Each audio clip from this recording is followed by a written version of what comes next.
Good morning children, আশা করি তোমরা সবাই খুব ভালো আছো আর সুস্থ আছো। যেহেতু আজ থেকে আমাদের অনলাইন ক্লাস চালু হয়ে গেছে, তাই আমরা এখন থেকে বাড়িতে বসেই অনলাইন ক্লাসেই পড়াশোনা করব। এখন আমি তোমাদের কি ক্লাস করাবো? ক্লাস 2 এর অঙ্ক। তোমরা সবাই বই আর খাতা বের করে চটপট বসে পড়ো।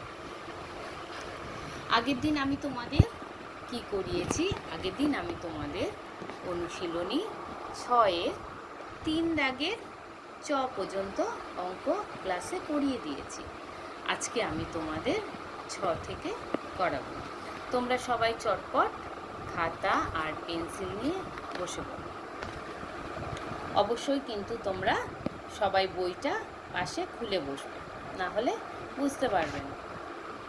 তো চলো দেখি কি আছে 6 দাগের অঙ্কটাতে। তোমাদের বিদ্যালয়ে সরস্বতী পূজা উপলক্ষে প্রত্যেক ছাত্রছাত্রী 25 টাকা করে চাঁদা দিল। প্রত্যেক ছাত্রছাত্রী মানে কি? প্রত্যেক ছাত্রছাত্রী মানে একজন ছাত্রছাত্রী কত টাকা করে চাঁদা দিল? 25 টাকা করে। যদি ছাত্রছাত্রীর সংখ্যা 144 জন হয়, তবে মোট কত টাকা চাঁদা উঠল? তাহলে আমরা এখানে কি দেখতে পাচ্ছি? একজন ছাত্রছাত্রী কত টাকা চাঁদা দিল? 25 টাকা। আর এখানে মোট কতজন ছাত্রছাত্রী আছে? 144 জন। আর আমাদের উত্তরে কি চেয়েছে? কত টাকা চাঁদা উঠেছে, মানে 144 জন ছাত্রছাত্রী মোট কত টাকা চাঁদা দিয়েছে সেটা আমাদের বের করতে হবে। এবার দেখি অঙ্কটা কি করতে হবে। একজন দিয়েছে 25 টাকা চাঁদা, 144 জন কত টাকা চাঁদা দেবে? তাহলে তোমরা বুঝতেই পারছো যে একজন যদি 25 টাকা চাঁদা দেয়, তাহলে 144 জন কি হবে? বেশি টাকা চাঁদা দেবে, তাই তো? বেশি হলেই সবসময় আমি কি বলেছি, সেটা গুণ হয়ে যাবে। একজন যা দেবে 144 জন কি হবে? সেটার সাথে গুণ করতে হবে। তো চলো আমরা অঙ্কটা করে ফেলি। কি করে লিখবে দেখো। প্রথমে আমি লিখব একজন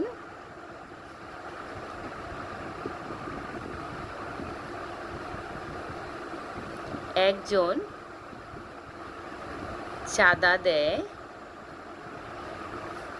25 টাকা। 144 জন চাঁদা দেয়, কি করতে হবে? 144 গুণ 25। এবার আমরা কি করব? নিচে এখানে পরিষ্কার করে লিখে গুণ করব। 144 গুণ 25। প্রথমে কি করতে হবে? প্রথমে এককের ঘরের সংখ্যা কত আছে? 4। 4-এর সাথে আমার 5 গুণ করতে হবে। 4 5 20, 20 শূন্য। হাতে আমার কত? 2। আমি এখানে একটা 2 ছোট্ট করে লিখব। আবার দেখো 5-এর সাথে কত গুণ করতে হবে? 4 5 20, 4 20 হলো। আর এই যে 2 হাতে ছিল, সেটা 2টা কি করতে হবে? 20-র সাথে 2 যোগ করতে হবে, হলো 22। 22-এর 2। আবার আমার হাতে 2। যেহেতু এই 2টা আমাদের যোগ হয়ে গেছে, তাই 2টা আমরা কেটে দেব। তারপরে দেখো 5-এর সাথে কত গুণ করতে হবে? 5 1 5। আর হাতে আমার 2 ছিল, তাহলে কত হলো? 5 আর 2 7 হয়ে গেল। এই 2টাও আমার ধরা হয়ে গেছে, তাই 2টাকে আমরা কি করব? কেটে দেব। এইবার চলে যাব পরের লাইন। এখানে একটা এককের ঘরে কি লিখব? 0 লিখব। তারপরে দেখো 2-এর সাথে প্রথমে কত গুণ করতে হবে? 2-এর সাথে 4-এর, 4 দুগুণী 8। হাতে আমার কিছু নেই। তারপরে আবার আমার 4-এর সাথে 2 গুণ করতে হবে। 4 দুগুণী কত? 8। হাতে আমার এখনো কিছু নেই। তারপরে 1-এর সাথে 2 1 2। এবার আমরা কি করব? যোগ করব। 0, 8 আর 2 কত? 10, 10-এর 0, হাতে আমার 1, 7 আর 1 8, আর 8 কত হচ্ছে? সবাই হাতে যোগ করে দেখো, 8 আর 8 কত হলো? 16। 16 6, হাতে আমার 1, 2-এর সাথে 1 কী হবে?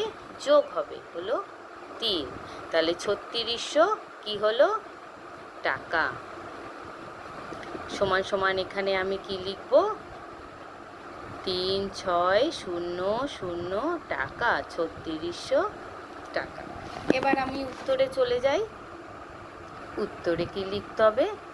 উত্তরে কি চেয়েছে আগে আমরা তাই দেখে নিই। তবে মোট কত টাকা চাঁদা উঠল? কি লিখব? তবেটা লিখতে হবে না, লিখব মোট 3600 টাকা চাঁদা উঠল। সবাই করে ফেলেছো তো আমার সাথে সাথে? আশা করি সবাই অঙ্কটা বুঝতে পেরেছ। এবার চলে যাই পরের অঙ্কে। পরের অঙ্কটা কি আছে? বর্গীয় জ। কি আছে দেখো, সুকান্তবাবু প্রত্যেক মাসে 55 টাকা হিসাবে ঘর ভাড়া দেন।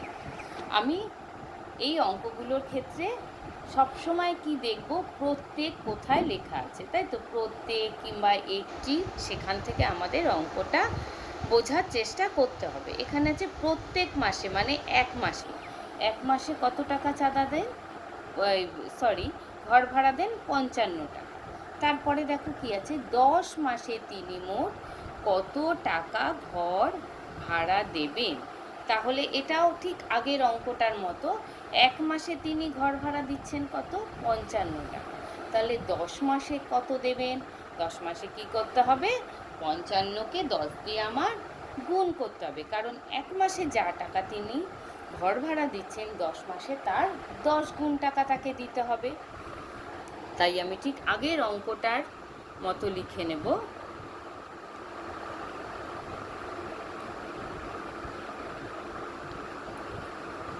সুকান্ত বাবু এক মাসে ঘর ভাড়া দেন 55 টাকা। 10 মাসে ঘর ভাড়া দেন 55 গুণ 10। 55-র সাথে কত গুণ করব? 10 গুণ। শূন্যর সাথে 5, শূন্যর সাথে কোনো সংখ্যার গুণ হলে সবসময় কি হয়? শূন্য হয়। 5 0 0, 5 0 0। তারপরে এককের ঘরটা আমরা ছেড়ে দিলাম। 5 1-কে 5, 5 1-কে 5, তাহলে 0 5 5, 550 টাকা। এখানেও আমরা লিখে নেব 550 টাকা। তাহলে কি বলেছে? 10 মাসে তিনি কত টাকা ঘর ভাড়া দেন? উত্তর, 10 মাসে তিনি 550 টাকা ঘর ভাড়া হলো জ নম্বর। এবার চলে যাই ঝ নম্বর। ঝ নম্বর কি বলেছে দেখো, একটি ট্রেন ঘন্টায় 75 কিমি যায়। ঘন্টায় মানে 1 ঘন্টায়। একটি ট্রেন 1 ঘন্টায় যায় 75 কিলোমিটার। একই গতিতে চললে 48 ঘন্টায় ট্রেনটি কত কিলোমিটার যাবে? তাহলে এখানে কি বলেছে? একটি ট্রেন 1 ঘন্টায় যাচ্ছে 75 কিলোমিটার, 48 ঘন্টায় কত কিলোমিটার যাবে? তো 1 ঘন্টায় যা যাবে, 48 ঘন্টায় কি যাবে? 48 গুণ। তো এই অঙ্কটাও আমাদের কি করতে হবে? গুণ করতে হবে, তাই তো? তাহলে কি লিখব? একটি ট্রেন 1 ঘন্টায় যায় 75 কিমি, 48 ঘন্টায় যায় 75 গুণ 48 কিমি, তাই তো? এবার আমরা গুণটা করে ফেলি। 75 গুণ 48। প্রথম কি 8 দিয়ে আমার গুণ করতে হবে, তাই তো। 5 আটা 40-এর 0, হাতে আমার 4। 7 আটা 56 আর 4 কত? 56, 57, 58, 59, 60। এই হাতে যে 4টা আমি ধরেছিলাম সেটা আমি কি করব? কেটে দেব।